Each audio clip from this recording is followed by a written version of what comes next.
sisters with men.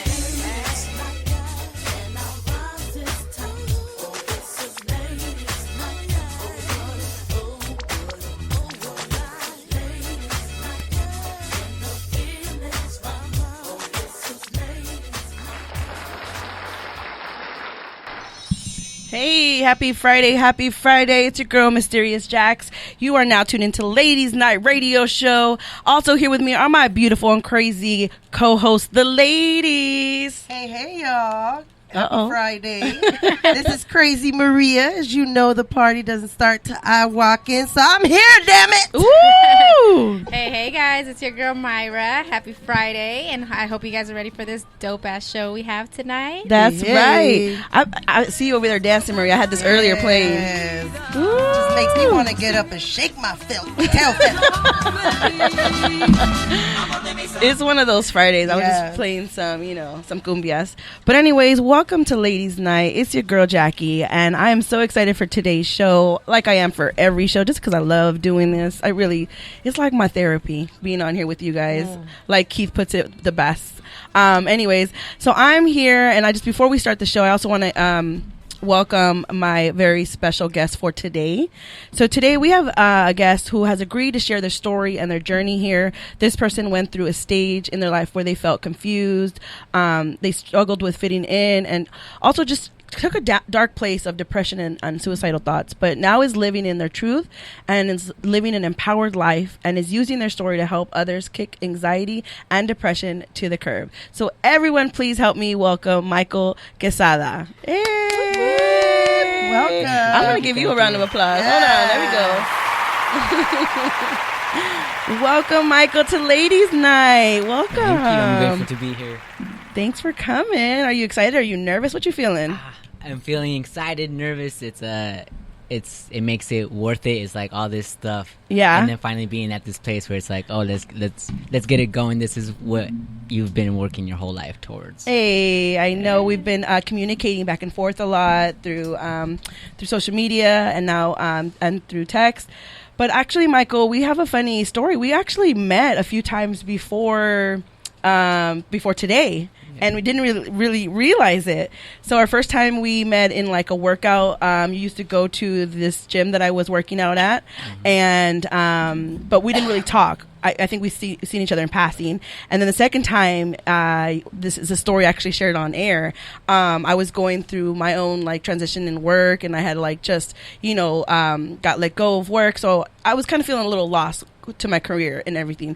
And I was having a conversation with my producer Kosi when we were driving to Starbucks, and I was like just saying like I'm just trying to stay positive. I'm just trying to stay positive. I know things are gonna come my way or whatever and work out for me. And then here comes our barista out the window of our drive-through and just starts talking about I think the total was like $2.22, or I don't know. I don't remember the total. Your change was $555. Okay, that's what it was. Our change was $555, and you started explaining it. And what did you say? What did the $555 stand for? Major changes coming into your life. Major changes are coming to your life. Do you hear this, people? Like I was just having this conversation with Kosi, and then here comes this amazing human and just starts telling me, like affirming kind of what I was like already thinking and hoping, and you got to stay in that mindset for it to allow it to come into your life. And so now I finally have you here on Ladies Night because I'm so excited. I want to share you with the world. You have such an amazing energy about you. Yeah. You're so sweet. I mean, you hugged every single one of us here in the studio, and not just hugged us, like embraced us, and like you give such beautiful hugs. You make people feel like seen. And that's a gift. A lot of people can do that. So I'm so excited to have you here and share your journey. So, but before we start talking about tonight's topic, which is living your truth and hearing Michael's journey that helped him get where he is right now, we're going to go ahead and go into our first segment of the day. And I think it's Maria's favorite. I'm not sure. Is it your favorite, Maria? Chisme. Cuéntame. Mira, yo tengo una clase de chisme de otro mundo. No me diga, nena, cuéntame. Okay, so today we're going to go ahead and go into the first story of the Chisme. And this one is titled Couple Date Idea, Your Ex's Wedding. So do you know who Cressida Bonas is? No. This is Prince Harry's ex. and she just got engaged to her boyfriend, also named Harry. This sounds like drama. Oh, this sounds messy. Girl. So a royal mess. So she's so generous that she invited Harry and her Megan. Yes, and his wife Megan to the wedding. Should they attend? I'm not sure if you stayed up until 3 a.m. to watch Prince Harry and Meghan's wedding like Kosi did, but you know that Quezada was also invited to their wedding. And guess what? She attended. Apparently, Meghan is not attending. So the question is, should Harry? How do you guys feel about that? Would you allow your partner to go to their ex's wedding? I don't know. You know what? I don't know about this one. But if Megan isn't going, then I feel like Harry's a real one. So he's probably not going either. Right. Yeah. That's the vibe I get from Harry. Harry's not like your typical, like, prince. He's from California. Harry seems like time he lived in LA. He looks like he lived over here on La Cienega. He struggled. Oh, that's what happens when you're like the forgotten child, I guess. Right. Or the middle child. Oh my God. Michael, would you go? Or would you allow your partner to go to their ex's wedding? If they wanted to, yes. But if one of us wasn't going, I would just say, why would you not be with your partner in that? Right. And be like, you're not going to go. Right. What about you, Maria? Well, didn't his ex attend his wedding? Yes. Okay, so I'm sure that Megan is very sure about her relationship, and the other person's getting married. So what does it matter? Like, I wouldn't mind. I wouldn't care. If I can't make it, the baby's sick, whatever it is, and he really wanted to attend for whatever crazy reason, let him. I'm very sure about myself.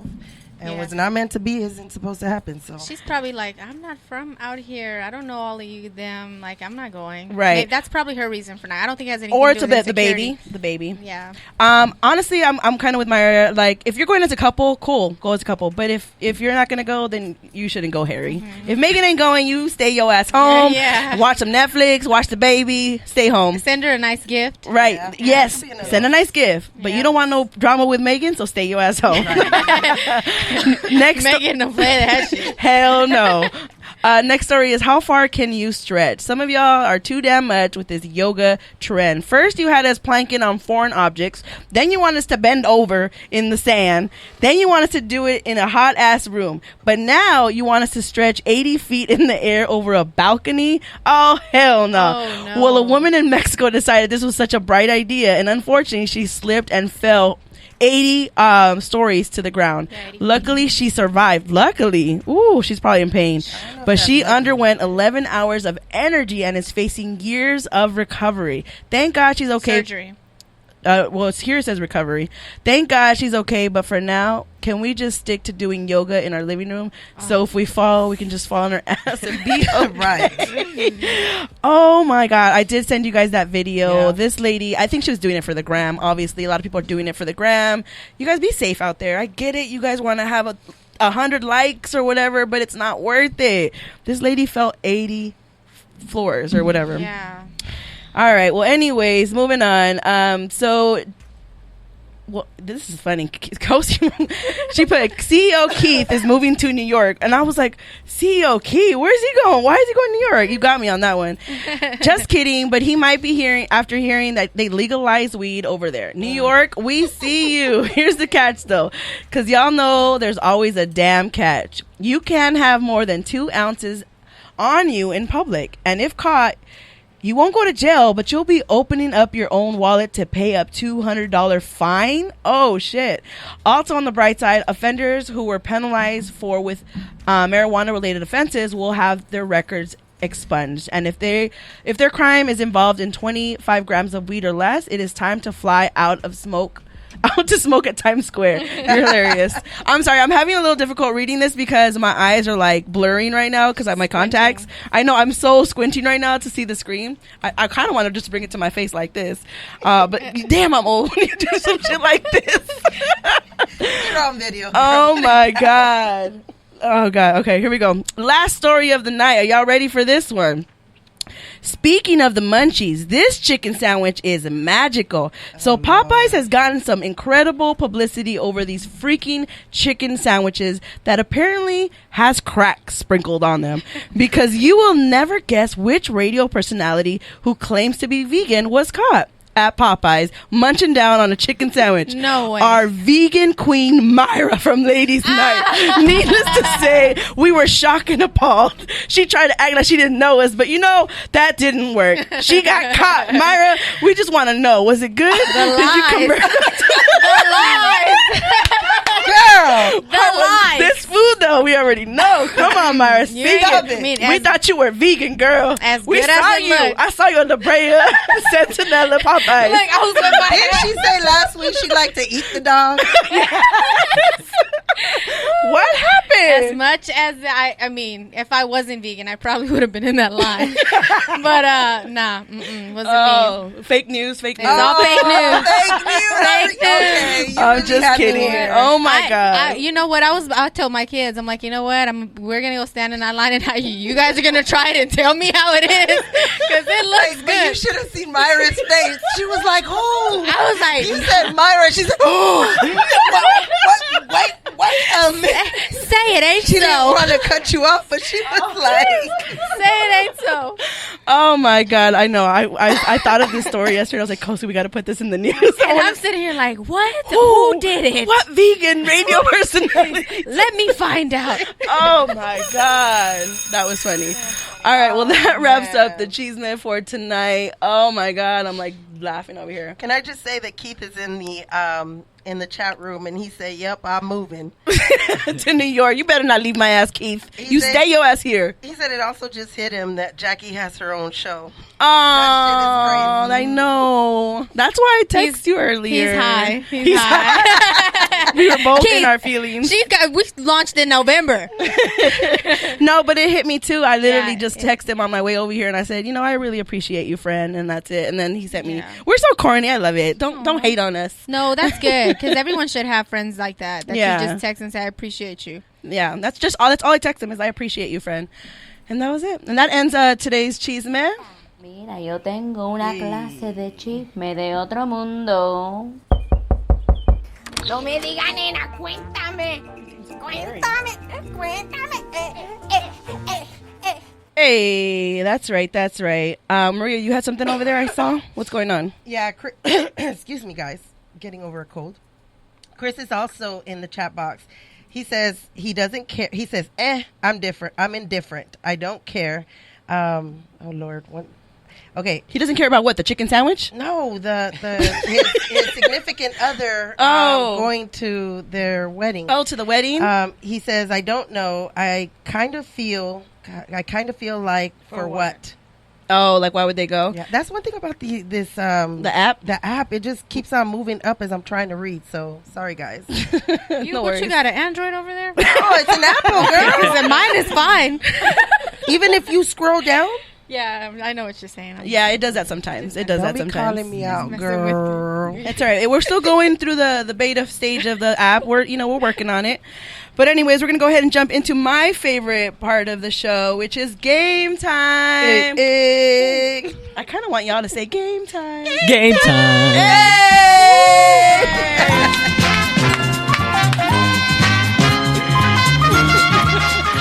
See, Michael knows what's up. Yeah. Michael got my back, okay? All right, so with that being said, we're going to go ahead and play tonight's game, which is 5 seconds. And we also have an audience member in the studio, so we're going to make her play. Anna, jump on the mic right here. Yeah, that's right. Come on, Anna. Little Anna, as I call her. Bring your cup. She brought with some Jameson, some Red Bull to the studio. I was like, you know the way to my heart. Okay. I'm just trying to wrap you around me. I see you.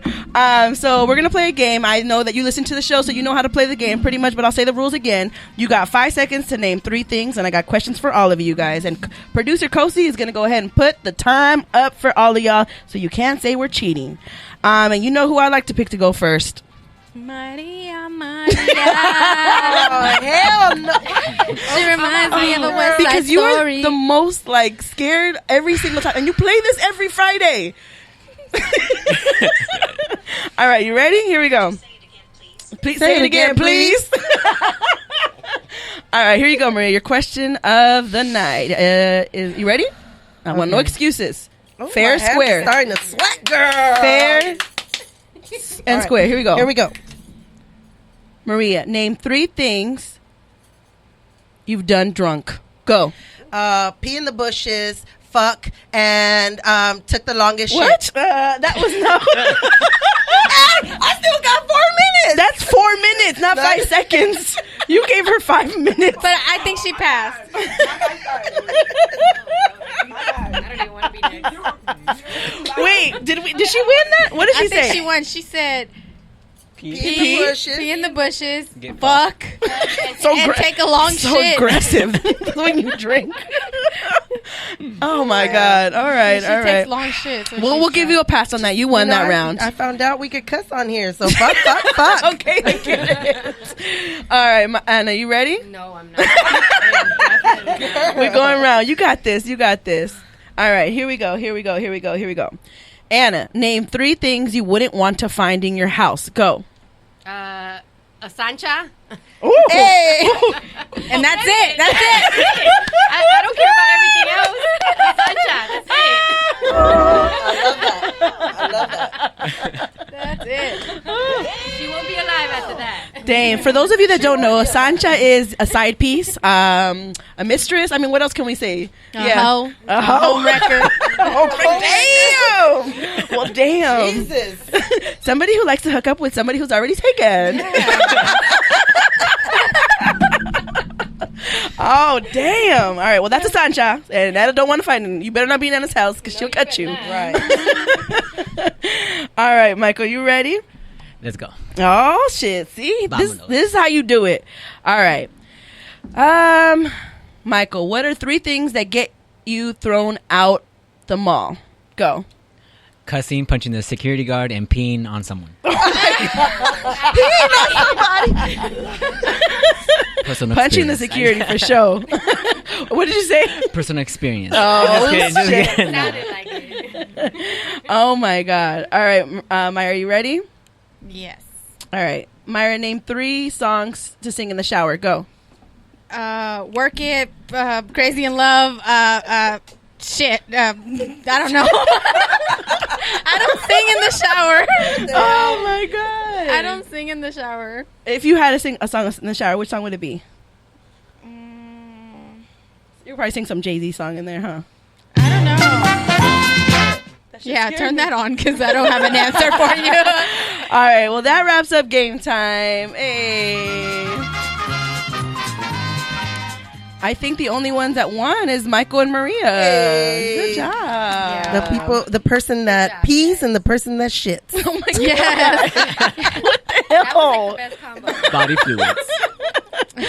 All right, so of course we're going to go ahead and jump into our next segment of the night, which is Myra's question of the night.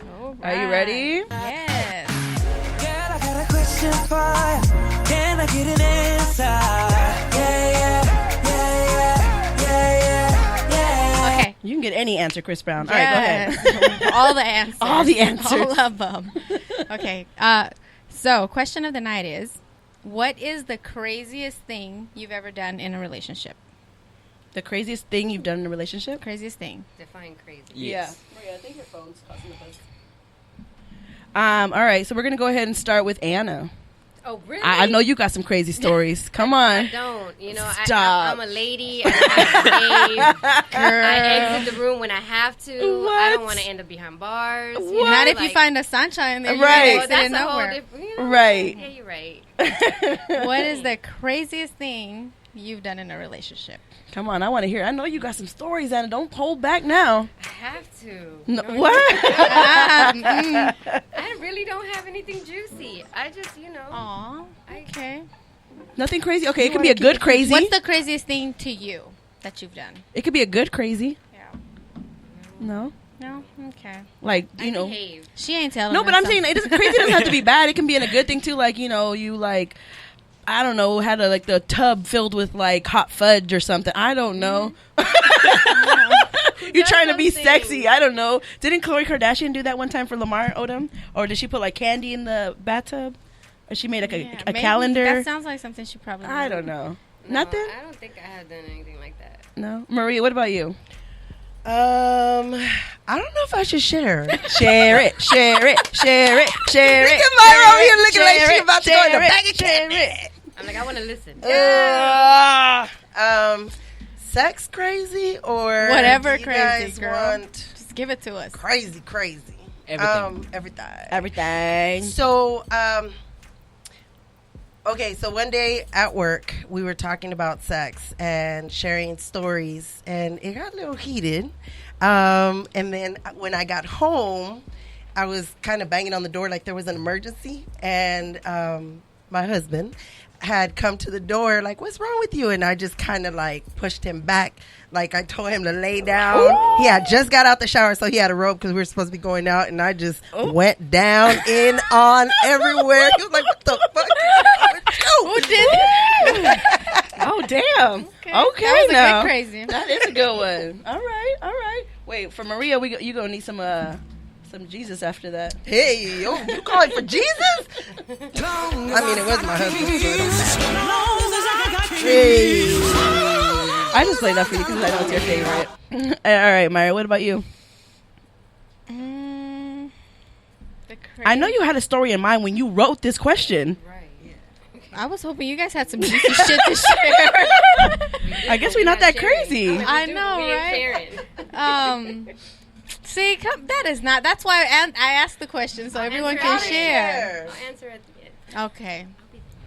Aww. She needs more drink. Give her another shot. Give her another shot. And I'm drinking coffee. Honestly, I don't know if I've done anything crazy. Have our listeners done anything crazy? Have you guys in the chat box done anything crazy? Or repeat the question for them. What's the craziest thing you've done in a relationship? Or maybe what's something that's been done to you that's caused you to do something crazy?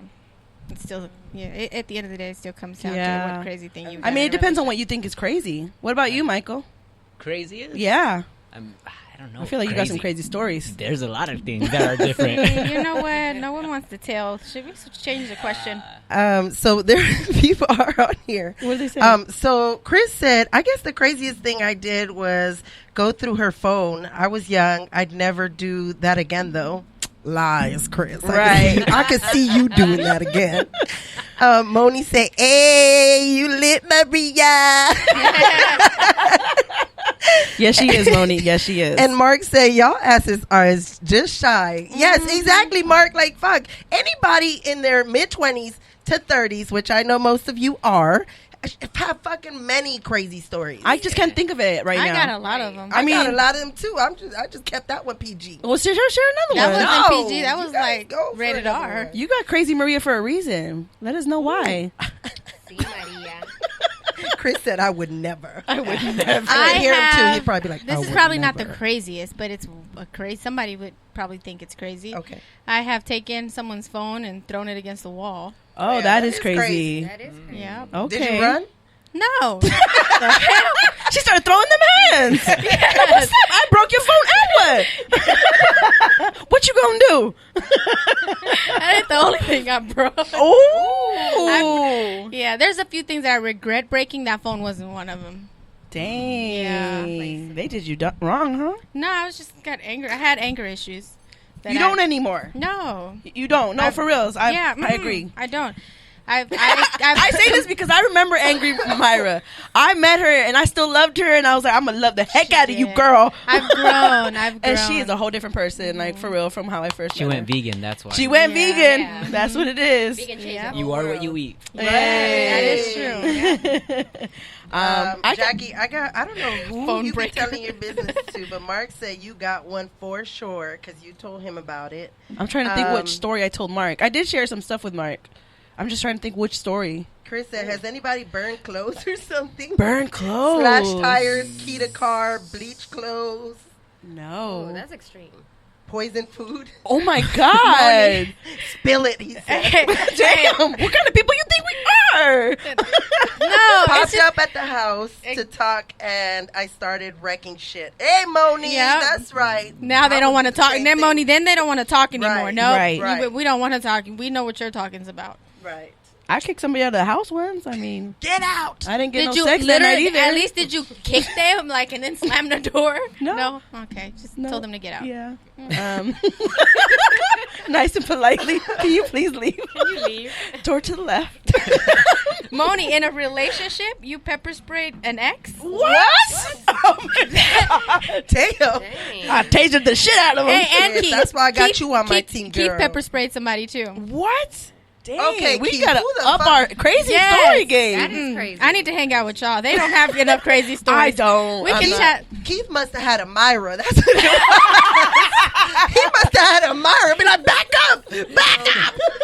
I always say on to the next one. Before I Right. get crazy, on to the Hey, next one. that's a good Man, motto, Anna. that's what we say now because we got to Right. grow out of that.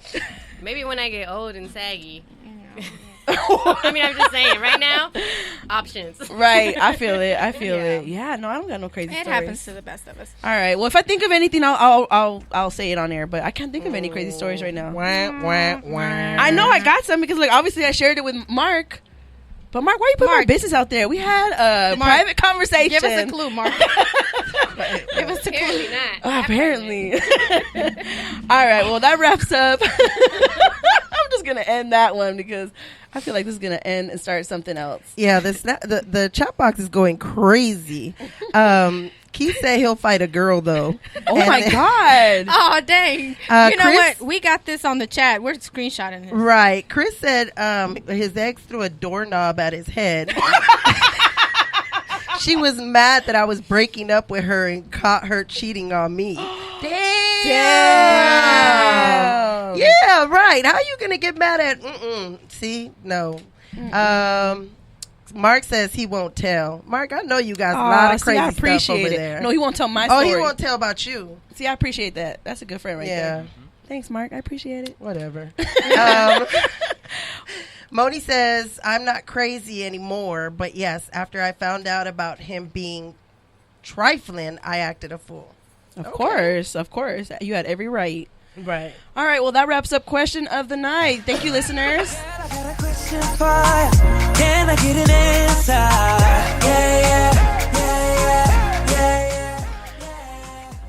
I feel like we got some crazy stories. We can't remember them right now, but it'll come to us. If you feel free, if you're like, we're having like an emotional conversation later on and it comes, just say it. Just whatever it is, just say it.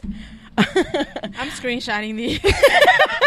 Why? I'll fight a girl, though, if she...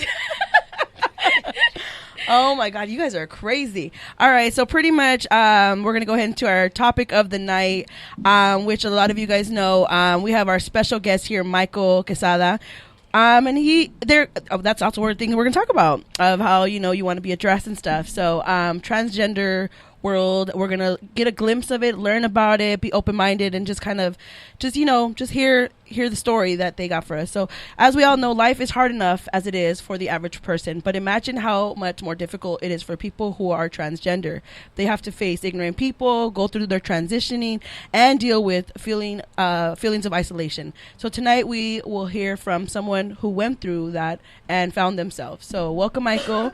So just so people know, our listeners that are tuning in, can you give us like a brief background on your story? Brief background. Well, obviously we're going to go more into detail, but kind of like as far as like the main reason you're here. Yeah. Main reason, besides us seeing each other, I think it's, I know. I think I manifested this, honestly. Really. Why do you say that? Because before, when I got myself out of that depressive state, out of that mindset of like, oh, trans is a sin, trans is gonna kill me, I'm gonna be harassed, and I said, why not manifest a life where trans thing is a beautiful thing and an empowering thing, and where we get to move and show the world that we can embrace masculine and feminine and share. Right. And then we're here. I know. So I think that's energy is everything, you Yeah. know, and we met with numerology. That was energy. It was connection. It's human interaction. It's getting to know who we truly are as beings and not just genitals. Right. You know? And that for me is like my whole life story has been ongoing, trying to find out who I am and not define myself by what I was born termed wise, or what I was labeled, or what I was told this is how you have to grow up and be. And growing up, like how you said earlier, was growing up as a woman you're told find a man, you don't do this, you don't speak up, you don't.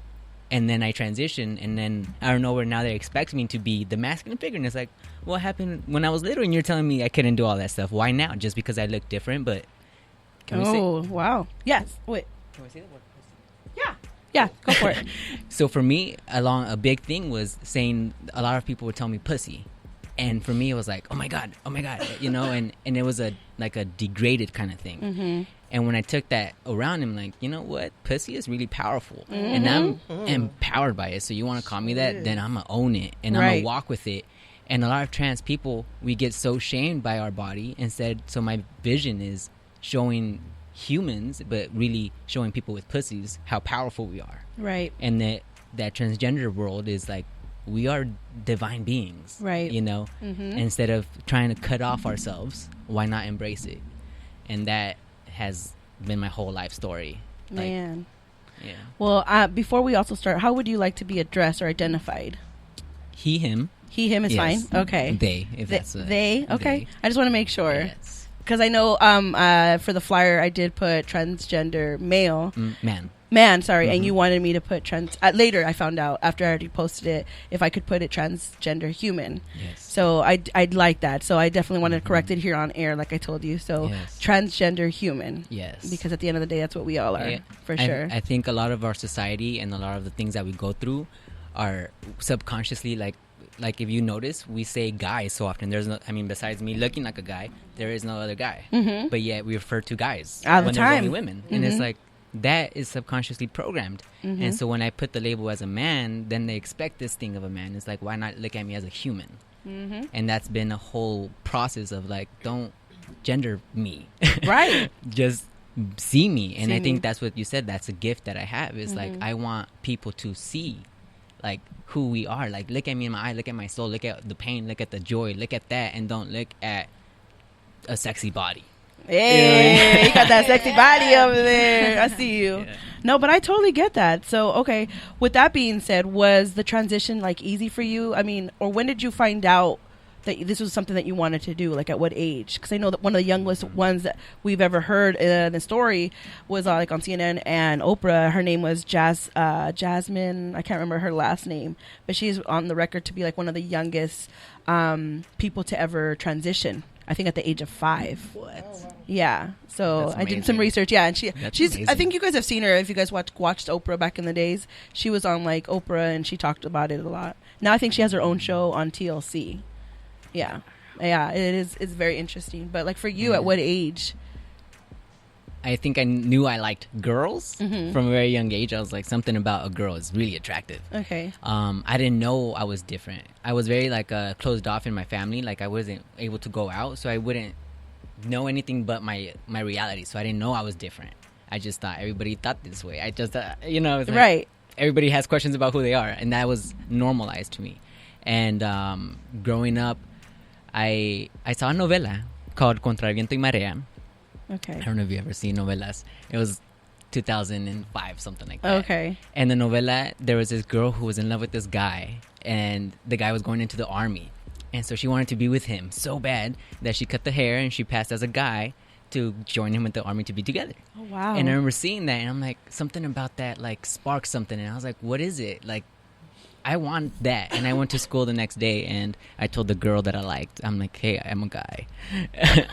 My parents wanted a girl, so they let my hair grow out. I didn't hit puberty, and so I was like, I'm really a guy, but I'm an undercover guy.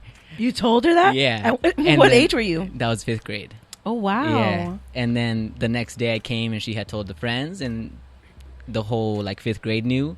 And then I loved, it was like this high of people being like, oh my God, you're a guy. And it's like, yeah. And then it was just this lie that I kept, a lie, now a truth, that I kept up 5th, 6th, 7th, 8th, 9th, 10th, 11th grade, where I failed PE because I was not changing, because I wanted to keep this lie up. I was like, just look at me as a guy. And I had a lot of girlfriends that thought I was a guy too, and I was like, yeah, let's do it. Call me daddy. And, wait, you had a lot of girlfriends? Yeah. What? Yeah. Wow, more than one at the same time? Oh yeah, I was. You were a player. Yeah. Oh my God, you were loving it. It's got to be tough to keep up with that life. It was so long. Yes. It was like this. It was a double life. It was like going to school and being a guy, and then going home and being this Catholic girl.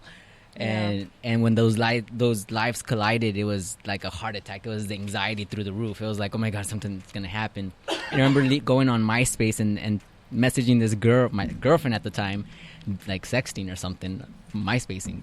And you slid in her DMs. I did. And the computer, it turned off because I didn't plug it, and I had to go to church. And when I come back, it was plugged in, and my dad had read those messages. And so he's like, why are you telling people your name is Ruben? And I was like, what are you talking about? Because that was my dad's name, was Ruben. So I was just like, my mom's name was Maria. So I was Maria Guadalupe as well. Oh. So I was just like, if my mom's Maria and I'm Maria, then Ruben would have been my other name.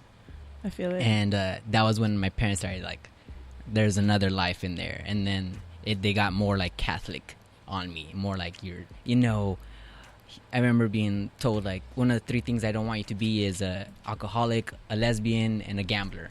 Who told you that? My dad. Wow. And so for me, I was like, okay, I can't tell them that I like girls. I can't tell them that I'm drinking. I can't tell them I didn't have a gambling. But it was like this pressure of, okay, I can't be myself. How old were you when they found out?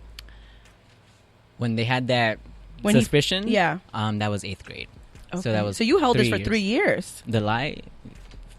It was like about 7 years. I'm surprised like none of your teachers got a wind of it. And I'm pretty sure. But they didn't tell your family or your parents? No. It was very secluded. They were not... That's something I'm grateful for. They were in their own zone. So they never really came to school. And my mom got a job as a cafeteria lady at my school. And that was like... Everybody's like, oh my God, you're Lupita's mom. And then they're like, yeah. And then like, oh my God, don't go to that time. But they're like, but she hooks me up though. She gives me extra tater tots. Yeah. No, I get it. It was a very like double life. Very much. I have to ask, are they okay with it now? I think they're trying to be. I think now they see that before it was like, and many people do this, not just like parents. They kind of like want to say your birth name just so that they can get at you and be like, oh, but you were a girl and she. Mm-hmm. And so they did that for a long time. And then I was like, you know what? If you keep doing that, I'm just not going to put you in my life. Like, you're not going to be part of my life. Right. And once they saw that I was really like cutting them off, I think that's when they're like, okay, I think we have to try this thing. So my mom calls me Michael sometimes. Eminem. She says Eminem. Eminem. My dad kind of like, hey, you kind of thing, more like a no name, just kind of you, hey. Mm-hmm. Hey. But they're not like fond of it, they saw it before it was like a contagious. That's what they thought. They thought it was contagious. Yeah. So it was like, get away from my sisters because then I'm going to pass it on. Wow. So, yeah. So it was very... So they kind of believe that you learned this or something rubbed off on you. So I had a childhood trauma, so their excuse was, oh, it's because you were traumatized, and so now you want to be a man just so that you can level up to your perpetrator.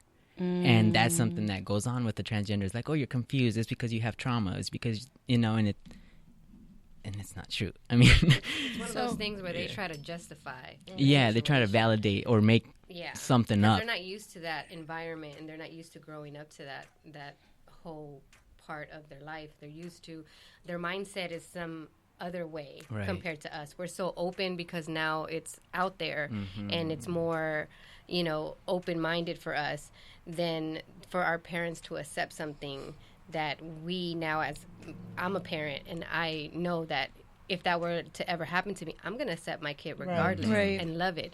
They don't know how to react to it. Right. But you guys also have to understand, I'm going to be devil's advocate. I think that it's always existed, but people put it under the rug. They didn't talk about it. If you had a gay uncle, you didn't know about it, you didn't talk about it. I mean, that's just not the Latino family. That's a lot of families out there. And I think that we're at a place where I think where it's more accepting now. We're being more compassionate and are willing to learn. But back then, it's like it was shameful. So maybe the parents also got, our family members got pressured from society, like for it to be ashamed and be embarrassed and don't talk about it and you're not that and you need help. But it's also kind of the time, and we're lucky that we're in this time where we are more open-minded. We're being more accepting of each other. I mean, obviously, it's not like that everywhere yet, but but we're getting there. I mean, we're a lot closer than our parents were and the generations before us.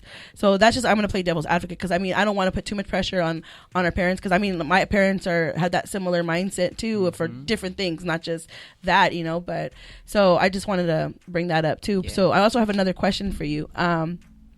When exactly, like, did you know that you were not living your truth? I had an ex. So my ex was actually the one that said, "Oh, I think you're transgender." She introduced the word to me when we were in 11th grade. Okay. And I think that's the craziest thing I've done in a relationship: transition genders. Oh, okay. You know, yeah. like, hey. When I knew was that I left that relationship and I went to a homeless shelter, and it was an all LGBT like shelter. Right. Like that's it. You couldn't be straight in there. It was like a safe zone. Yeah. And I remember going in there and being like, I'm straight. And I was like, why am I having such a hard time saying I'm trans? And for the first like weeks, I was like, no, I'm trans. I'm not trans. I'm just here.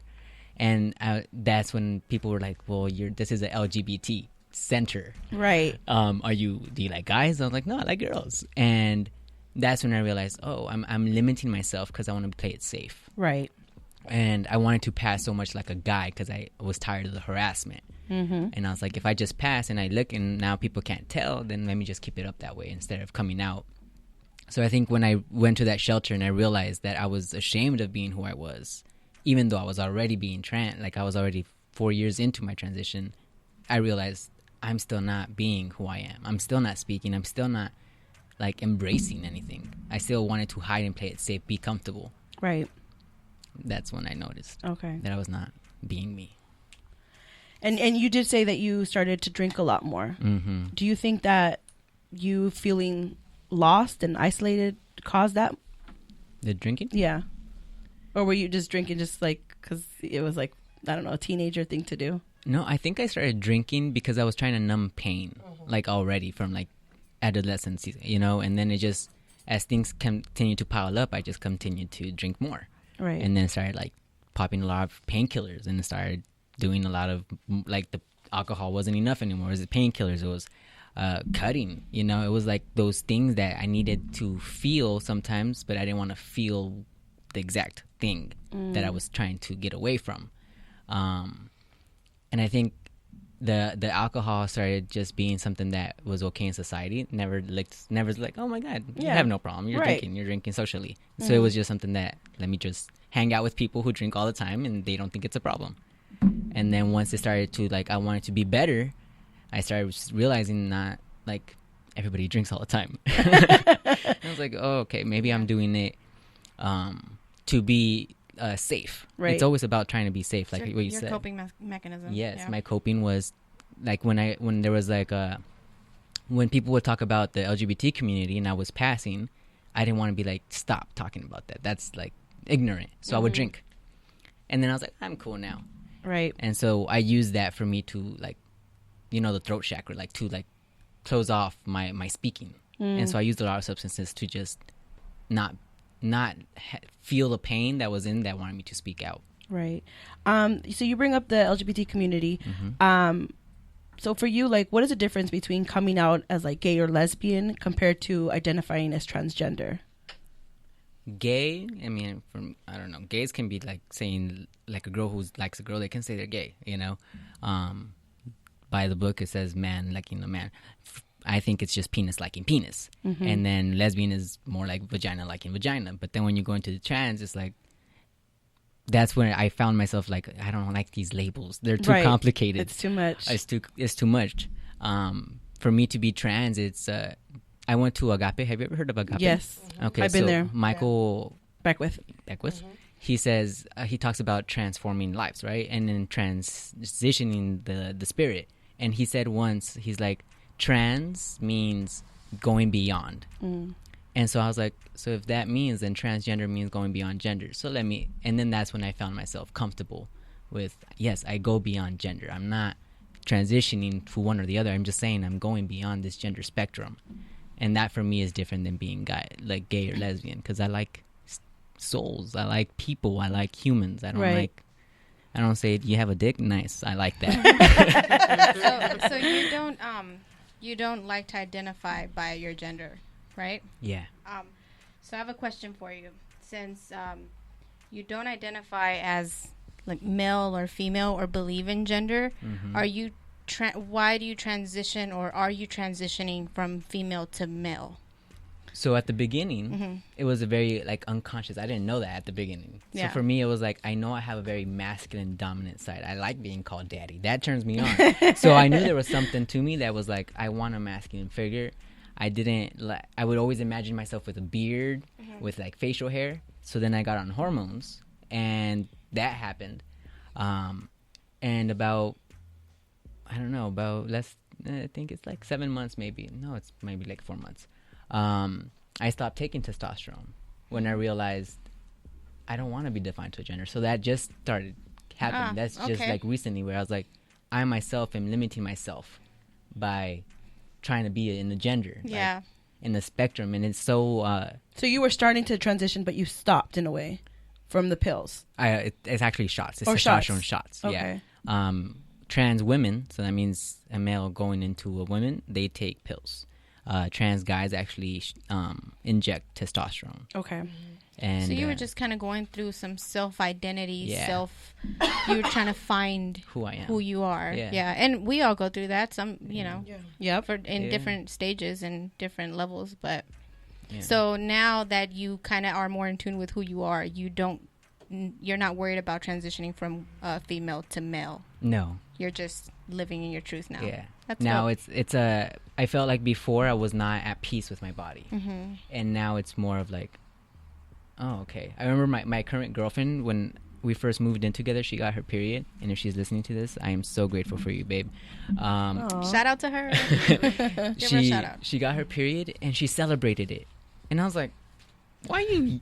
She yelled. She's like, yes. And I was like, why are you yesing your period? Like, that for me was so weird. And she's like, what are you talking about? I can give birth if I want. I can bring this. This is like divine. Do you not know? And I was like, oh my God, I've never seen it that way. Yeah. And her showing that, like, loving herself like that was like, I want to love myself that way. That's awesome. Yeah. Yep. So now I get my period now. And it's this struggle with like, okay, how do I ask someone, can I have a pad or a tampon? Because they see a masculine figure, and then I'm like, no, I need it for me. And that has been like also owning up to my body and not feeling ashamed, because there's a lot of shame. My parents never talked about periods and tampons and sex, and it was, and now to be a man talking about that it's even more like, what the heck are you talking about? And why? Oh wow. Yeah. And you don't want to continue with the transition? You're gonna stay kind of? I'm a transition my whole life. But in a mindset way. Exactly. And we're all transitioning every day because it's part of your growth. But physically, you're at peace with where you are right now. Yes. That's dope. Good. Yes, yeah, I love that. So if you ever want a pad, you can ask us. Hit me up. I got them. Thank you. So the LGBT community places great importance and value on the idea of being out in order to be happy and whole. When a transgender person has transitioned and is living their life as their authentic self, that is their truth. The world now sees them as who they truly are. Do you think that this is empowering or disempowering? I think it depends what the meaning behind it you put it. Because I feel like it can be disempowering when you feel like you can't come out yet. And then you have to rely on coming out to be who you are. And then you put that like, it's because I'm not out yet, so I can't be who I am. And I think that's disempowering when you put it like that. Yeah. But then there's also empowerment in thinking like you can be whoever you want, instead of just coming out, just being. Right. Like, why do we have to say I'm coming out? Like, straight people don't say, hey, I'm coming out as divorced and I like dick. Yeah, They don't say that. But for us to live that, then I'm coming out to you. Right. And I think it's just this weirdness of like, why do I have to come out to you? Why can't I just be and you just be like, congrats? Yeah, congratulations, right? And not even, I mean, we don't congratulate each other for just being women. Right. I mean, we do in our own way, like, hey, girl, you're doing your thing, but just be, just being who you are. You're who you are, you know what I mean? You don't need a high five just because you're identifying now as a label. Exactly. You're putting a label on yourself. Yeah. So you mentioned in the importance to live in a society to being seen as souls and humans with gifts. Do you think that's why so many of us struggle with our own identity in terms of mental health and acceptance? Yeah. I think when I started coming out, when I started speaking, not even trans, because I didn't even know I was trans yet. That word trans, it was just like I just feel different. When I went to psychs, when I was depressed, it was like, oh, you're schizophrenic. You're bipolar. You're depressed. You're anxiety. You have flashbacks. They put all these terms. Like the biggest one was schizophrenia. When they told me that, I was like, oh my god, I'm crazy. Who told you this? A psychiatrist. When you were telling them about your thoughts? Yeah, so I had a therapist. I was like, hey, I have all these thoughts going on. They're like nonstop. They're telling me that, this is what I'm feeling. And they're like, let me refer you. I got referred. Then they're like, you know what, you're schizophrenic. You're hearing voices. And they said, do you see things? I'm like, yeah, I see things all the time. Don't you see things? And I see people's auras, so I can see people's colors. And I think many of us do, but sometimes we don't know what it is. And we're just like, I don't know why you're green right now. And I used to make out with a lot of girls, and I'm like, you're purple, you're green, you're this. And they're like, oh, how nice. I'm like, no, I'm serious. And when I told a psychiatrist, they're like, you're schizophrenic because you see this. Right. And so I think when we put that term or whatever, then we started feeling more depressed because now we're like, oh my god, it's hopeless. Now I'm schizophrenic. Now I'm bipolar. Now my moods go up and down, instead of being like, wow, I'm really gifted. I feel your energy. And because you're upset, I can feel how upset you're out, and my mood switched. But not because I'm bipolar, but just because I'm very like an empath, or like intuitive people can be like, I know what you're saying. I know what you're going to say. I feel what you're thinking. I know things before they happen. And then they're like, you're crazy. And instead of saying, wow, that's a gift, like being very intuitive, like vegans are more intuitive because they're eating clean. They're not eating all this processed food. So they might be more intuitive and more sensitive, what they say, to other people's energies. And then people can think that's like a mental illness because you need time to recharge from a very negative, toxic person. Right. And it has nothing to do with it. There's pressure. And I say this because I listen to a lot of podcasts and a lot of self-help and a lot of pastors podcasts and stuff like that, and there's a lot of pressure. It's a gift, and not everybody's gifted. It's there's a pressure in being gifted, and you can't share your gift with everybody because some people can't accept it. You have to also protect it. You have to protect your gift, and some people don't know what to do with your gift. When you have a gift and you give it to them, they don't know what to do. They don't know how to open it. They don't know how to treat it. I mean, some people will rip your gift open, and this is just a metaphor, and don't know how to actually care. So you can't give your gift to anybody. And so I meant to ask you, the person that you're with right now, you've always had this gift, and you've shared it with people that probably don't know how to receive it. But the person that you're with right now, I'm pretty sure. What do you think about you sharing your gift with her and how receptive she is? Or do you feel like this is the person that, can, that learned how to open your gift? That's a beautiful question. I think she's gifted. Yeah. When I first met her, I was like, you're gifted. And I think we both level up each other. We're both very into personal development. So we're both very it's us two, but it seems like we're dating multiple people all the time because we're always challenging. Oh, wow. I like how you put version that. Of ourselves. So I'm in a polyamorous relationship with just her. That's dope. It's like, and I think because we have that understanding that we're always getting to know ourselves, I think it's very easy to like, okay, there's this ugly, whatever you want to call it, phase because I'm still trying to I'm struggling with my older version, trying to find out this new version. And so it's the same with her. It's like we're both trying to embrace who we truly are, and that means our alone time as individuals, and that can get very scary. Yeah. Because then it's like those gifts, like sometimes it's so powerful. You're like, wow, I need a break. I need some space right now to process all of this. And that has been something that we both had to and still have to learn. Like, we need our own space to be able to, we're very powerful beings. Yeah. Like, it can be draining. So what do you think has helped you the most in your transition? Or finding your truth, I should say. My mindset. I think changing the way I speak. Affirmations. I that's a big thing. Gratitude is a big thing.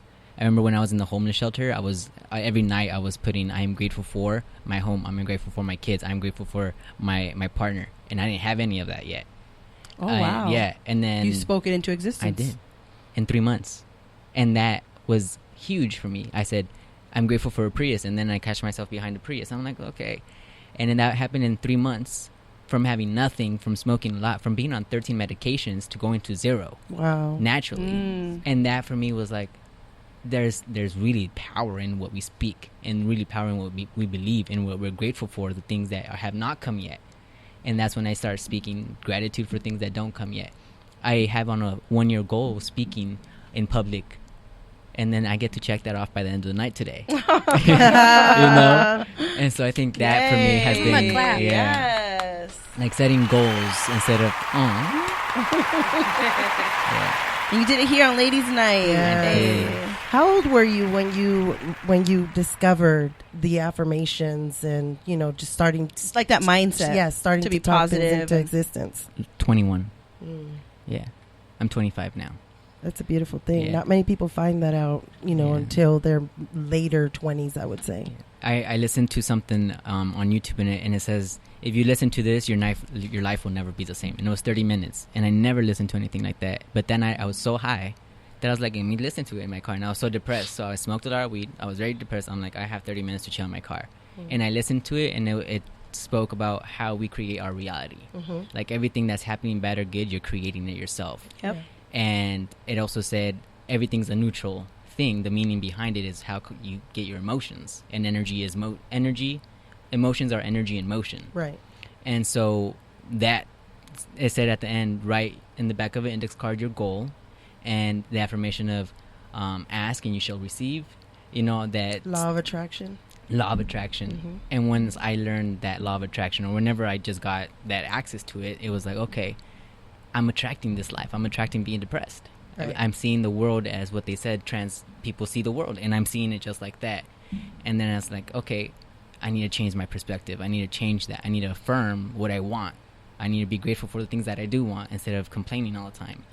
So now I ask, what change would you like for transgender people? Like, who would you want to represent the community? Like, what would you want people to know about or to change in our society now in the way that they see, or, you know?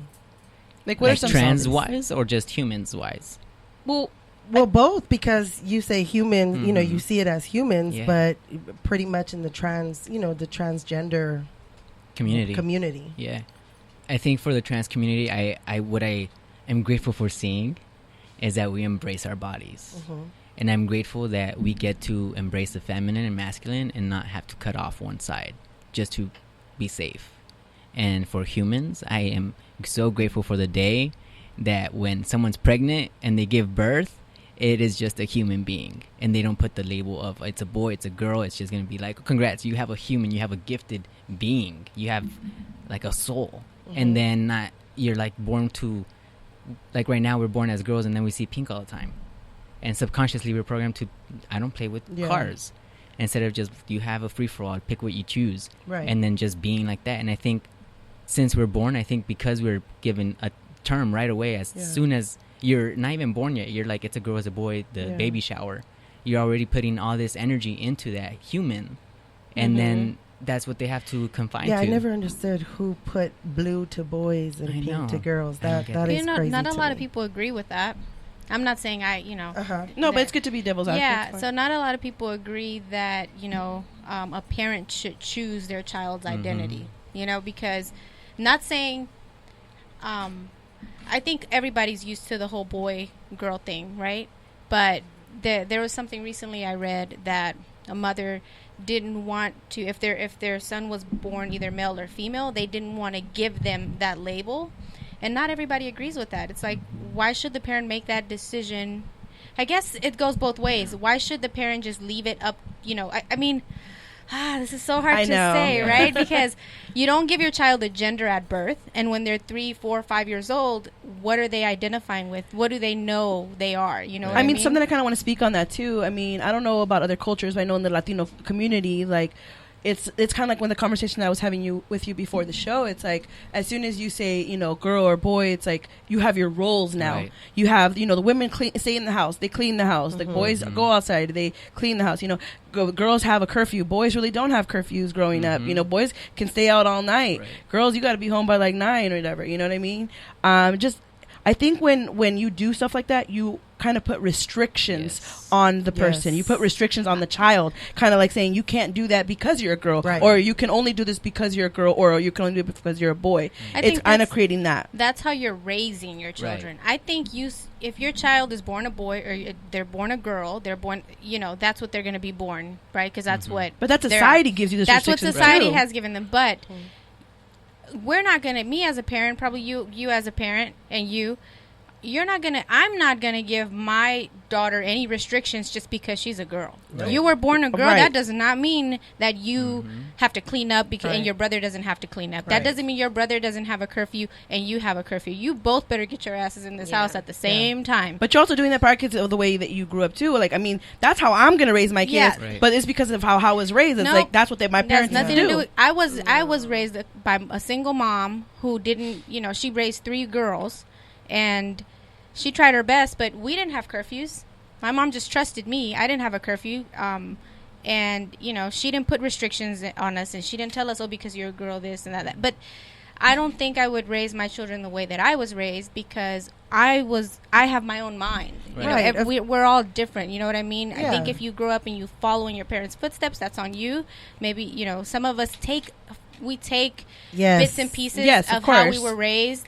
But we do it our own way. You know what I mean? And I think when you're putting restrictions on a girl because she's a girl and on a boy because he's a boy, or you're giving less restrictions to a boy, that's just you following society's norms. That's not you following your own norms or building your own norms. Right, exactly. Or even questioning them, challenging them, and starting new, So that's how I look at it. I don't, if I were to have another kid, I'm not going to say, you don't have a gender, you get to choose whenever you get older. Because then I feel like you're putting them through more of an identity crisis. Now when they're growing up, they're gonna have to figure out whether they want to identify as a girl, whether it's like if they're born a female and that's what they're born, you can do whatever you want to do. If you don't feel a female, then identify as a male when you get older. Like, it does, I'm not just gonna, I don't know. But it's one of those things where I feel like I recently had my child ask me, what makes you gay? What makes you a lesbian? What makes you that? And to me, it's more like, you're going to love whoever you're going to love. You can love a female. You can love a male. Sometimes it's different, and sometimes you'll know that you really feel more than just a friendship love. Because the thing is that it's so open now. As a parent, it's kind of hard to explain that to your child.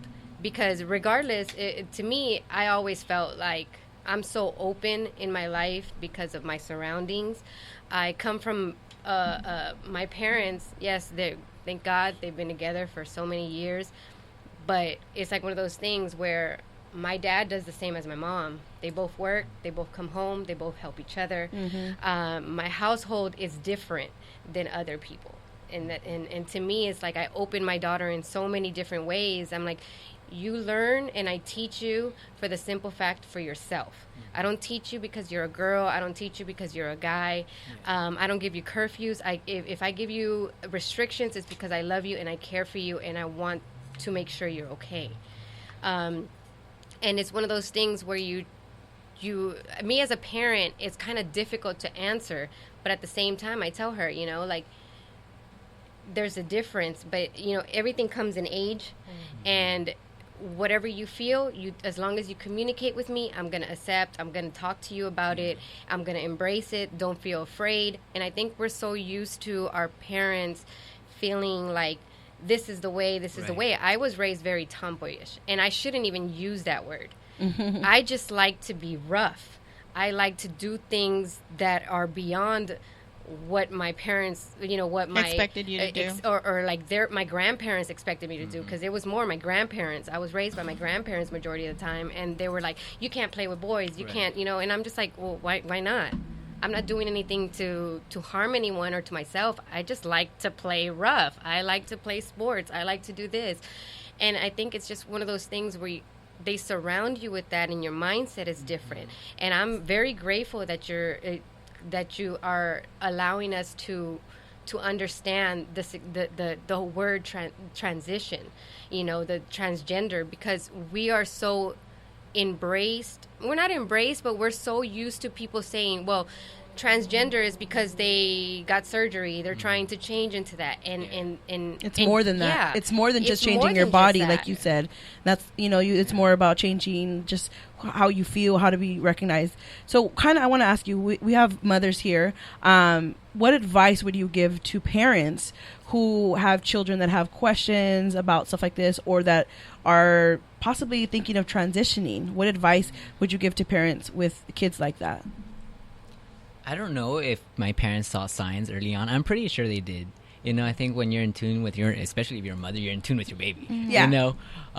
I think not avoiding this conversation. Right. Because that just adds more pressure, more like shame, instead of just being open and, like how you said, more like surrounding them.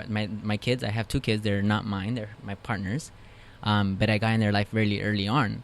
And one of the things that also kind of got me out of my comfort zone was that they saw me naked one time. And because they're very open. They're like kind of like nudist kind of thing.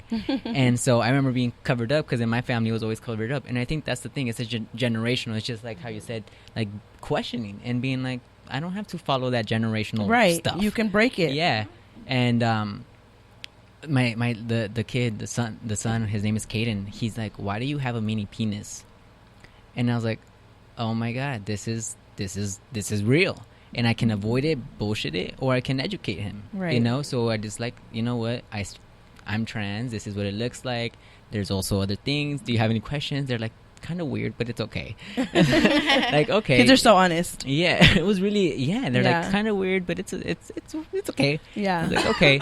And I think just keeping it open instead of like, don't be, seen around that, or don't like close off those doors, right? Because that just makes the kid, like for me it was like I'm a sinner, I'm sinning, and that was when I was really religious. Now I'm like, why I'm questioning religion now. What is religion? Why can't I just believe in something without a term? And so with the kids, it's they're since I'm trans, I have trans friends. And so they're around trans people all the time. Right. And so they get to see people who look different, who act different, who dress different, and they're normal. It's normal for them now.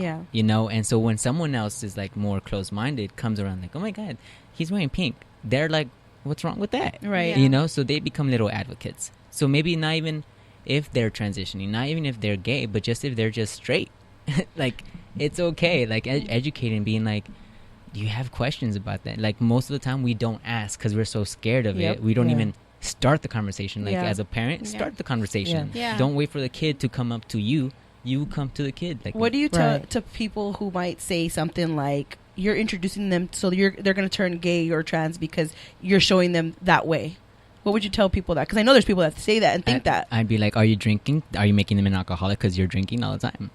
Yeah. Like if that's so true, then that means everything else. Why is it just that? Will apply to it? Yeah. Yeah. Like just because, and it can be like, they can question it more because it's seen often, but then you also give them the liberty to like be. Yeah. Like, exactly. And the best education comes from the house. Because you have to be able to have these type of difficult conversation as much as it makes you cringe. Yes. You have to be able and open to have these difficult conversations with your child in the appropriate age way, right? You're not just going to tell a 5-year-old what you would have, what you would tell a 15-year-old. Right. So, because if they go out, they're going to hear it in a whole wrong way, different way, negative way, maybe positive. But, I always say that the best conversation or learning starts from home. Yeah. And the worst sometimes too, because they teach you the wrong things. Toxic. Sometimes it's toxic. Sometimes it's the opposite. Yeah. And I have a son who's almost 12 and a daughter who's 7. She'll be 8 this year. And they're both completely open. Like if my son was here right now, he'd be having a conversation with us about this. Yeah. He sat on conversations before. He's jumped on the mic and talked with us. He literally would. I mean, we go into H&M and he shops for his stuff now. He's a 7th grader. He's in middle school. You're gonna be in high school soon, girl. And I saw he's in honors. Shout out to Sean. Shout out to Sean. I took his phone. He's a teenager at the end of the day. Yeah. So and we go to H&M all the time, and he has he likes to get like salmon colored shirts or like pink shirts. And I'm like, look, Sean, I know you like pink. That's cool. But you already have long curly hair. Like, I'm like, he's like, Mom, I don't care. Like, I'm cool with he doesn't care. Yeah. He doesn't care. And that's so good. He's super open. He embraces everybody. He's so sweet. He's an advocate for it too. Even though he doesn't like really have too many people in his family, but maybe a couple people in his family that are either gay or bisexual, or lesbian, he just sticks up for people. Yeah. So he's pretty cool about it. And my daughter's just like, it's normal. Like, what's wrong with them? Like, everybody's a human, like you say. So you don't treat someone differently just because they're not like you. Right. With the kids, what we say a lot is that, like, me and Delia have more of the kids choose us as parents instead of, like, if we believe in past life and stuff like that, it's like, there's everything together. Do. I feel like my kids have been here before. Yeah. And so for them, we challenge their thinking all the time. And I think that's, instead of believing what we're saying, we're like, what do you think? Like, why do you think that? And we tell them, like, don't believe everything we say, because what you might think tell us. Maybe you educate us. And me and Delia, that's my partner's name, we've gone through a lot of like leadership programs, and one of the thing is about like speaking, putting boundaries. And I remember Delia was combing the daughter's hair, and she's like, oh, ouch, that hurts. And Delia's like, no, it doesn't. And she's like, how do you know? You're not in my body. And I was like, wow. And she's just like 7 years old. And we're like, okay. And I think like giving them, instead of I think we're so used to being like the age means something, Yeah. And sometimes it's like, no, like they're old souls, they might know more than you in certain aspects. Yeah. And we close that door, like, you don't know what you're talking about. Yeah. And I think for the kids, we challenge their thinking all the time. They ask questions like, what is God? And it's like, where did you hear that? What do you think? And then they're like, I don't know. It doesn't sound. They're like, what is hell? And I was like, what does that sound like? And it's like, it doesn't make sense. Right. Like, right? Why not? Instead of being, it's just, it's like, you think and you make the meanings. And at the end of it, that's what we're all doing. We're all making our own meanings. Yeah. And we just kind of have to educate ourselves, read, and then if you agree with it, you do. If you don't, if it makes sense to you, it does. And have discussions like this, where we obviously, I don't know too many people that are trans, so that's why I really wanted to have you as a guest to know more about it, to learn about it, And so with that being said, I do want to ask you, what are some like stereotypes that you hear a lot that you would like to address now here? Stereotypes. Woo, there's a lot. I know. Like, let us know. Thing, like in the open, just because you hear my story as a trans doesn't mean everybody else has it, right? Just like you're a woman, you identify as women. Doesn't mean we all have our own stories. Same thing, you all like the same kinky stuff. Doesn't mean that, just because someone's a woman. Especially not Maria. Yeah. Not everybody likes their finger in their butt, huh, Maria? Maria. I mean, I didn't say all that. Was she talking to you? I didn't say all that. Look, Jackie, it was about time we threw something in there. It's too quiet. I know. I don't like my finger or anybody's finger in my butt. It's okay if you do, girl. It's okay. Not even the doctors. She likes to put the fingers in her butt. Different sensations. Yeah, girl, she likes to be in control. Yes, I like to be in control, but I'm not putting my. Whose booty is this? Whose booty is this? In your ass, we're done. Grabbing my clothes, putting it on, walking out the door. Oh, girl, this is recorded. Remember, it's safe.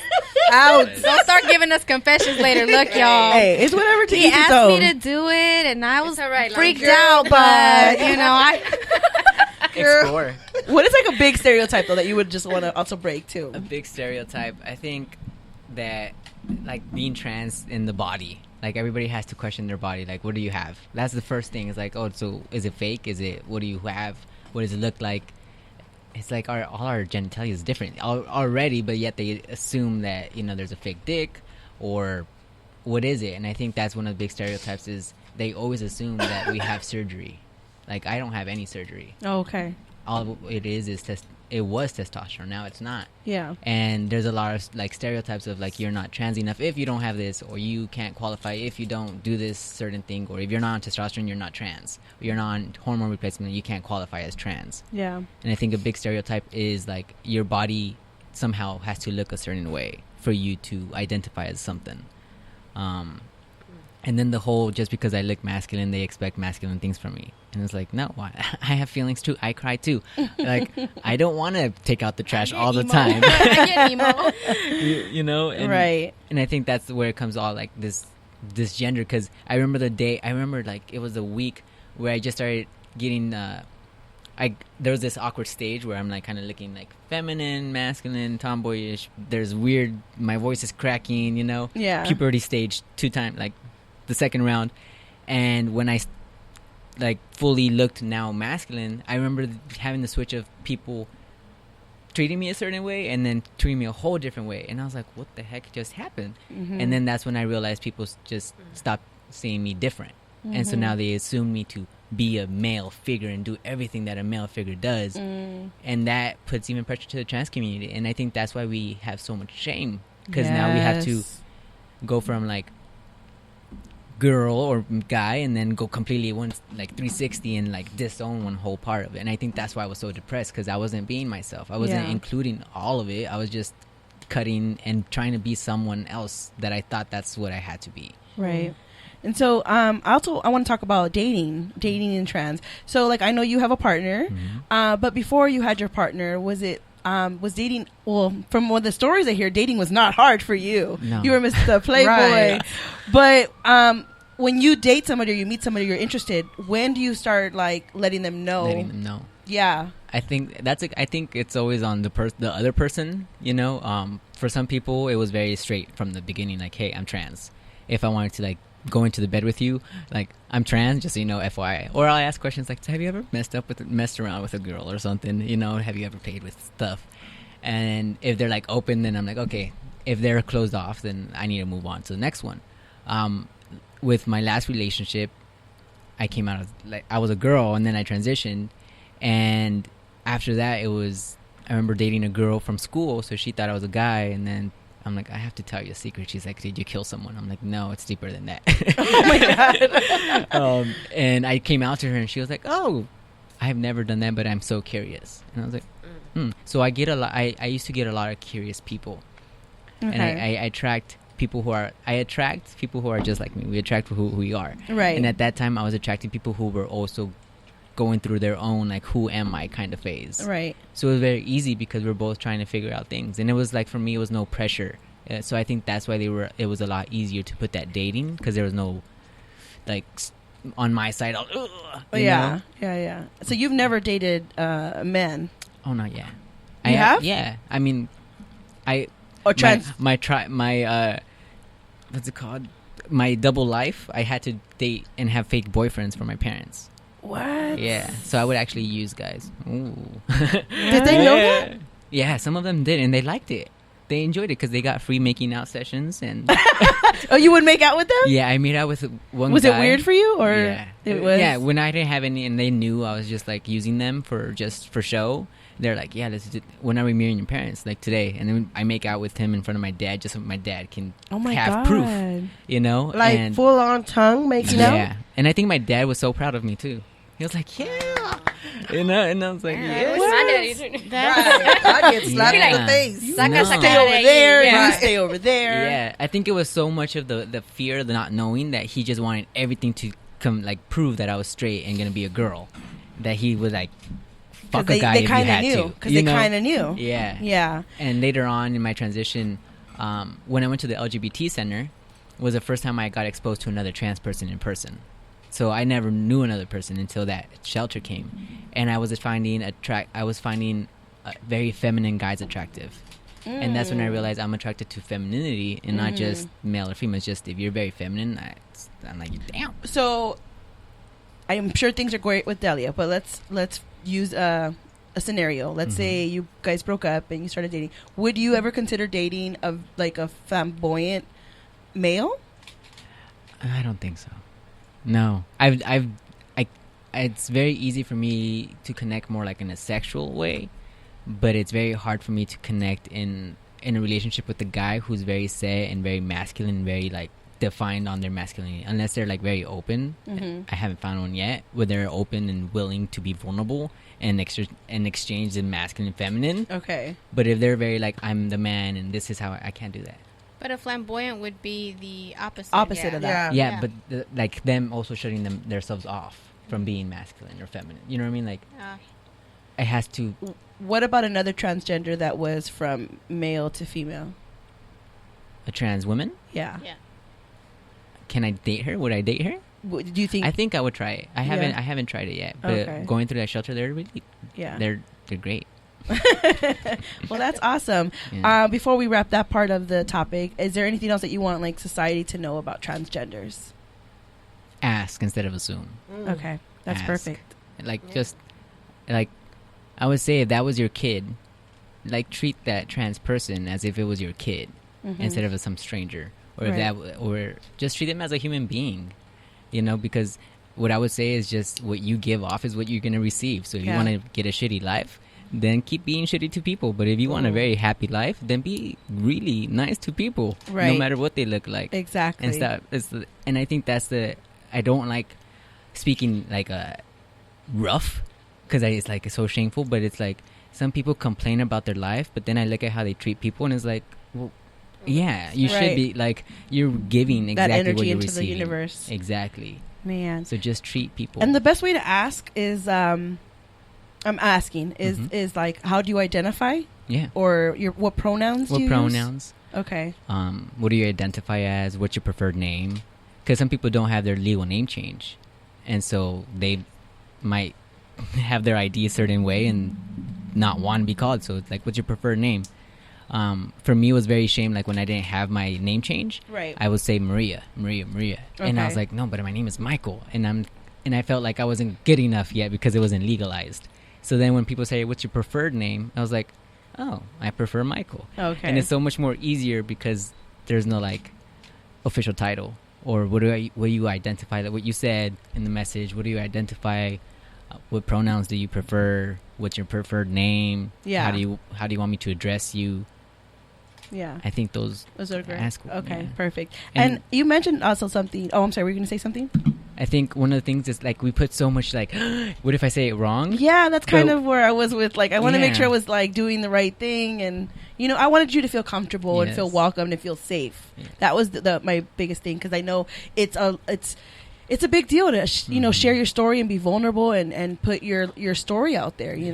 Some people are not there yet, but I think from seeing your Instagram and just meeting you, I think that you are at a good place, and that people out there that are going through this or are suffering, and you don't even have to just be going through transitioning as far as body. It can be anything. It can be with career, anything. It's good to hear that like you're not alone. You're gonna get through it and stuff. So I definitely wanted you to share your story on that. But before we wrap up, I also wanted to ask you, you said you read people's auras. Yeah. Can we go around the room and read everybody's aura? It would have to have like a white background. Okay. So if I where's the white wall? Where's the white wall? We'll do it after the show, and then we'll record it so people can see it later. But okay. So he's gonna read our auras later. Yeah. So that pretty much wraps that up. I don't know if anybody else has anything else to say. Any questions for Michael? I do have a question.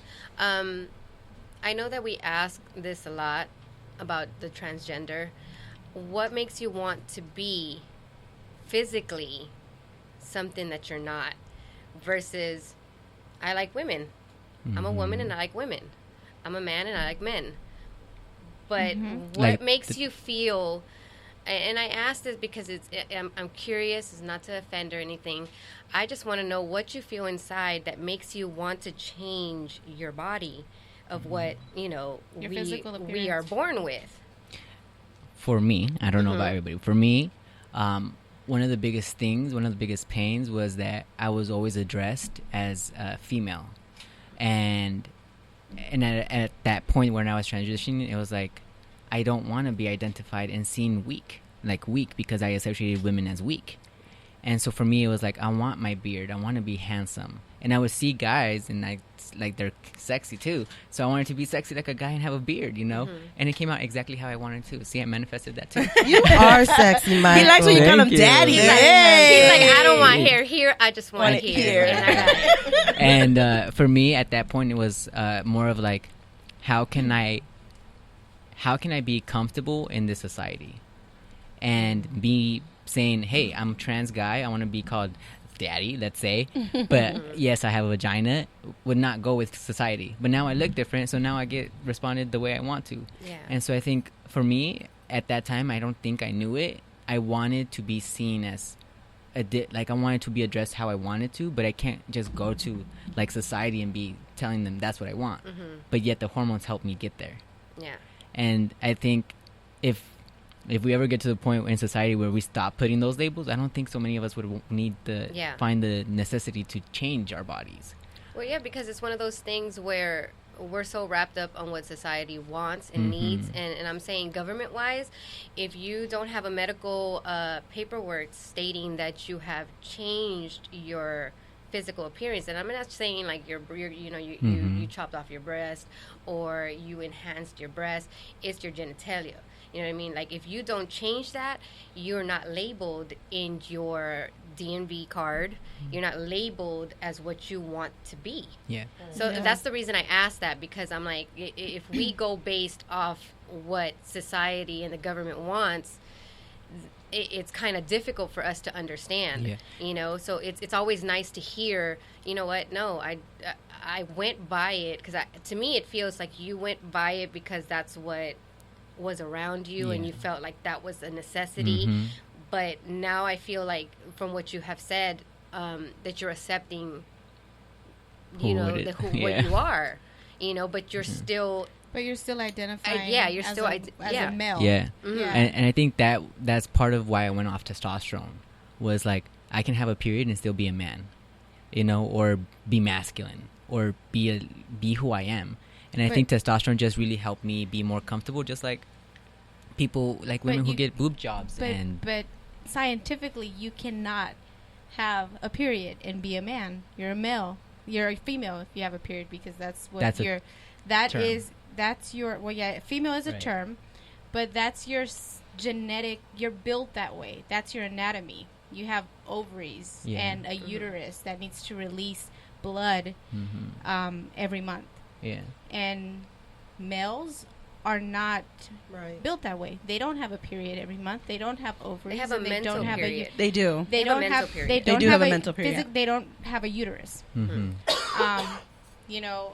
So according to science and anatomy, you can label it whatever you want to label it. Right. You know, it could be male, female, human that doesn't bleed, human that does bleed. Yeah. But you know. I guess to me the question is, I believe in being born and not being able to identify with that. So I believe how your process started, you know, because I can't imagine myself being born a girl and telling myself that I'm a girl when I don't feel like one. And I know that maybe this mentally, I don't think I'm a girl. You know, I could just imagine that. I could just imagine myself saying, well, you know, I don't feel like a woman. I want to feel like a man. So I mean I can totally understand both sides, but we learned a lot today. I think it's like it's society, you know, how we grow up, and like right now when you're saying a man can't have a period, it's like you're defining a man by what? By a penis. No, by science, anatomy. No, but who? That's what I'm saying. Who made up the word man? Yeah, well. So we're like attaching. But there's two different human anatomies. Okay, you can penis and vagina. No, male anatomy and female anatomy. If you want to label it something completely different, there's still two different types of anatomies. There's two different human types out here. So whether you want to name it male or whether you want to label it female, that's totally up to you. It's not society. It's just the way that everyone was taught. So that's what. Have you heard of the word intersex?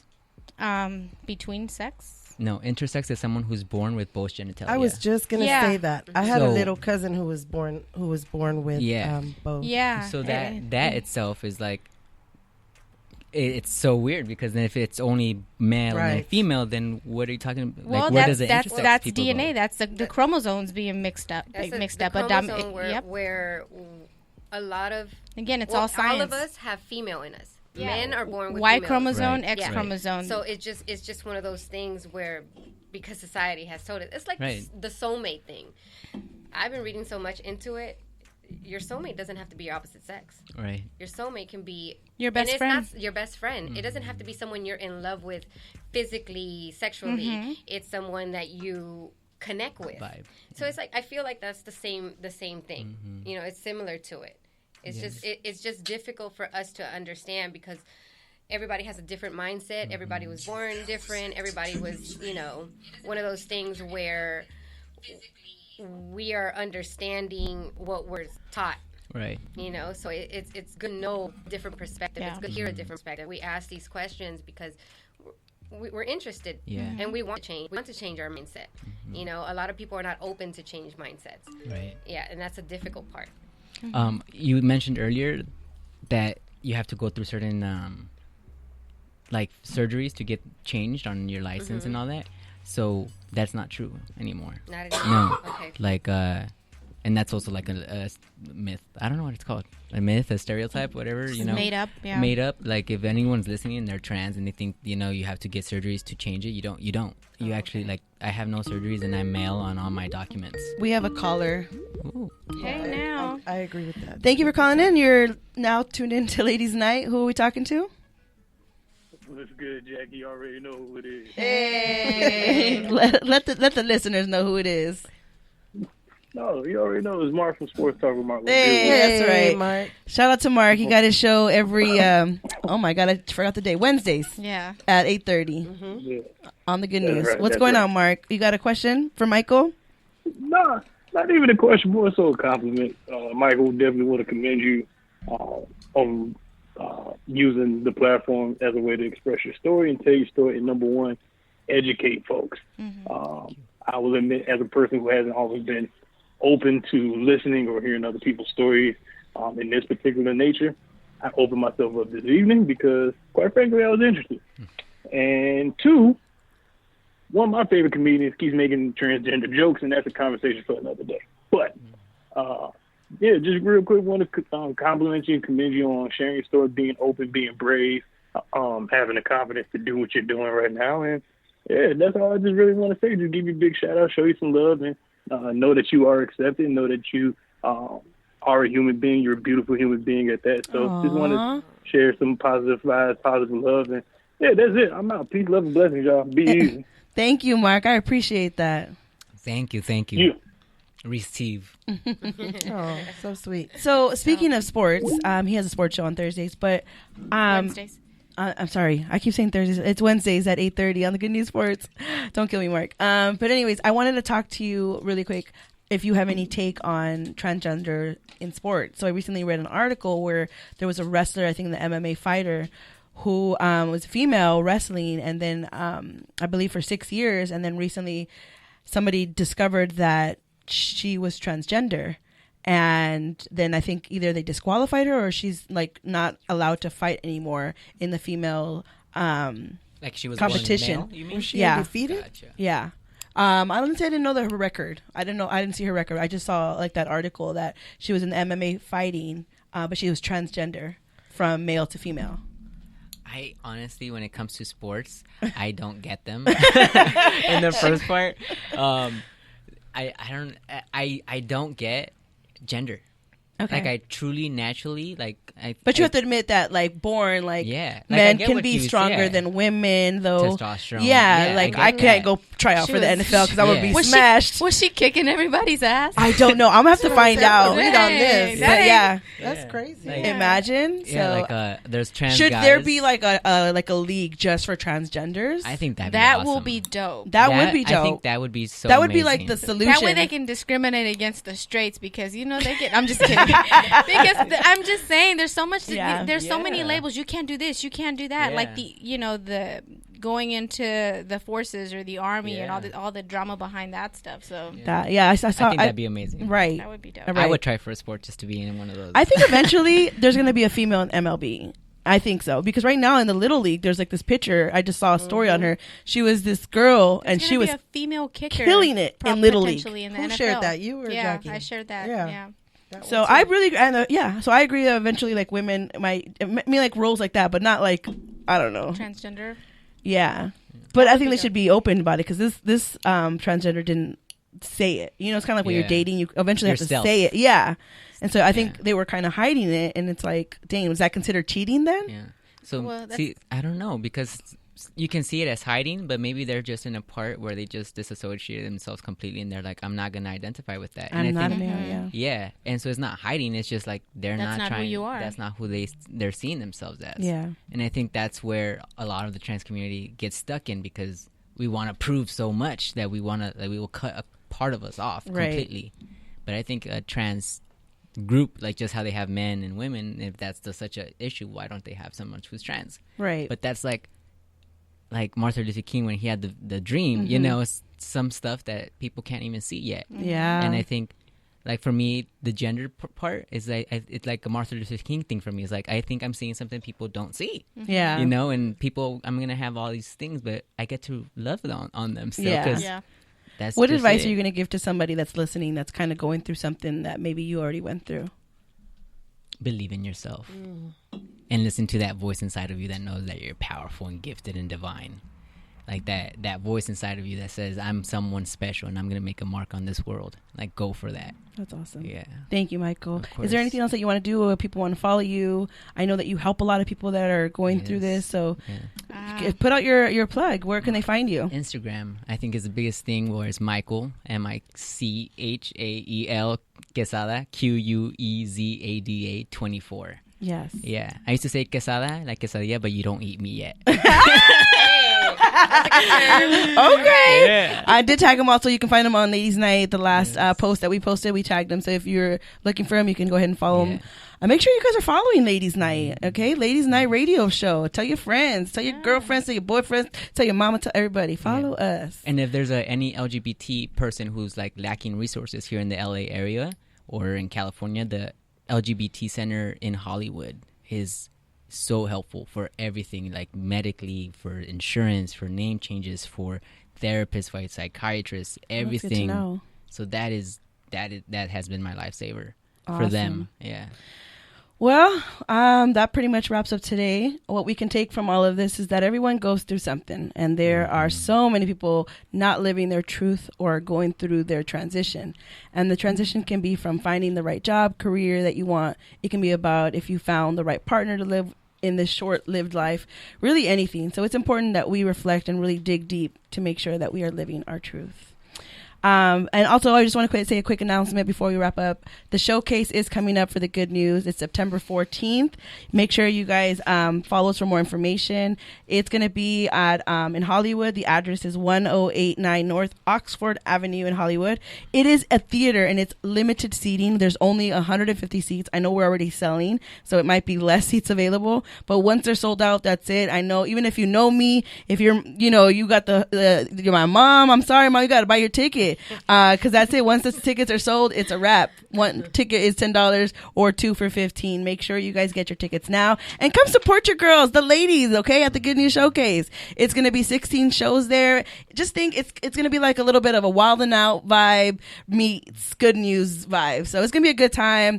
And then we're going to have an after party after that. And that's also Myra's birthday weekend. Yeah. Hey. So yeah, come on and support your girls at the Good News Showcase. And that's pretty much it. Do you want to wrap it up for us over here, Myra? What's your tag? No. Anything shout out? Shout out to everybody here. Yes. For I want to hear one thing that each one of you is grateful for that has not happened yet. That has not happened yet? Yeah, something you're manifesting. Ooh. For me right now, it would be my career. So, I mean, when I met you at Starbucks, I had just, left that job or, got let go.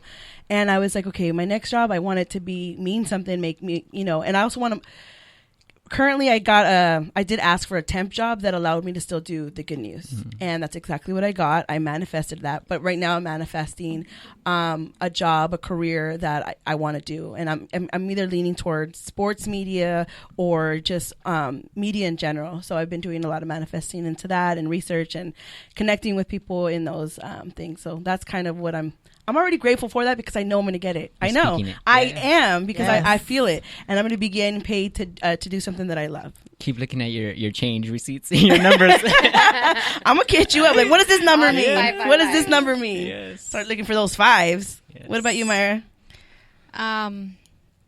I'm grateful every day for what I have now. I don't. I'm just what I know I'm gonna have is a home soon.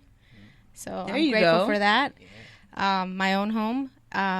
I'm grateful for the certificates and degrees that I'm going to get soon. There you go. Every day when I work out and I go hiking, I'm grateful that I can get through them and I know the progress because I can feel myself breathing easier than I did before. So every single day when I take steps, I'm just grateful. I'm just grateful because I feel like it's easy for me to breathe, and I'm like, oh shit. I text someone. I send a text message to my friends or someone, and I say, you know what? I'm so grateful that I see my progress every day, and I'm grateful for that. Love it.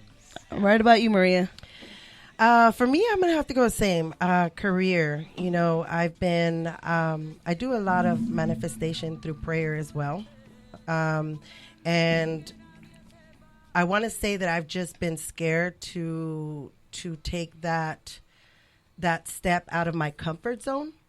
And, I think God is helping me with these steps that I'm taking. For me right now, I have a lot of ideas that, like, I'm a thinker, especially in the shower, but I'm a thinker. And so I just have like a lot of ideas that are just, being thrown in my head. And my sister, she does a lot of manifestation as well. And so what she did is she created this chalkboard between our two rooms. And so we've been kind of putting up our manifestations. And so her and I were kind of trying to manifest this big idea of, I don't know what it is, but of creating some type of empire between her and I. I mean, I don't want to say I don't know what it is because I have an idea, but it's still working. It's still in the works. Awesome. What about you, Anna? Well, I'm grateful every day for the simple fact that I've gone through a lot of surgeries so far. Physically, my back surgery and everything, and I'm standing every day. I'm improving every day, but I do have something I'm manifesting throughout my life, which is my business, and you guys have seen my cake business. Put it out there. Let people know where they can find you. Love Sweet Cakes, on my Instagram. Very talented. I've grown in the company I'm working for, which is Trader Joe's. I do the art stuff there. I do all the murals and stuff like that. But my ideal manifesting in me that I'm working on and learning what I want to produce out there, I know that it's going to happen within like 5 years. That's good. Opening my own business, an actual spot where you can find me. You already have your business. I do have my business. You just want a location. And I want something steady. Do pop-ups. Do pop-ups. That's what people are doing right now. Mm-hmm. And your business is perfect for that, for pop-ups. Yeah. I mean, we're going to be popping up your local place. We're going to be doing shows. What was that? She can pop up at our house. Well, she's coming. Anytime. She's coming tomorrow. But she's coming tomorrow. But but we're gonna be doing pop-up shows, so make sure you guys come check us out too. But you're gonna do great, Anna. All of you, Myra and Maria, you guys are gonna manifest that. Like Michael says, keep manifesting it. Yes, and Kosi too. But we gotta wrap up today's show. Make sure you guys follow us at Ladies Night Radio Show. You can find all of our other Instagrams. Thank you, Michael, for sharing your story. I really appreciate you for you to share your story here on Ladies Night. So thank you for that. And we like to end the show by saying you are enough. So thank you for spending your Friday night with us, everybody. I'm your host, Mysterious Jax. This is Ladies Night Radio Show. And just remember one thing, ladies. You are enough. Bye, everybody. Have a great weekend. Safe holiday. And be safe out there. No drinking and driving. Labor Day weekend. Labor Day weekend.